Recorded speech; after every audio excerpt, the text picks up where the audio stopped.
খোৱাৰ কামত ধৰা বিনি গৰম পানী আৰু তাম্ভা কঠোৰ পৰিষ্কাৰ কৰা ৰাখা বিনি পদাৰ্থ ৰক্ষা কৰা অন্তৰ্ভুক্ত থাকে।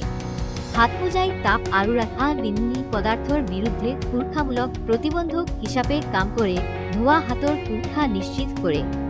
হাতমোজা পিন্ধাৰ আগতে আপোনাৰ হাত পৰিষ্কাৰ আৰু শুকান হোৱাটো নিশ্চিত কৰিব।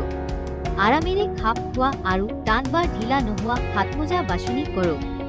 কাপোৰ ওচৰত হাতমোজা এখন ধৰি ৰাখক। হাতমোজাত লাহেকৈ আপোনাৰ হাত সুমুৱাই দি বিন্দু নিশ্চিত কৰক যে আপোনাৰ আঙুলিবোৰ সংশ্লিষ্ট হাতমোজাৰ আঙুলিবোৰলৈ যায়। হাতমোজাখন আপোনাৰ হাতৰ ওপৰেৰে দাহিনী আৰু ৰিং মিলাওক যাতে আপোনাৰ আঙুলি আৰু তলুৱাৰ চাৰিওফালে খাপ খায়।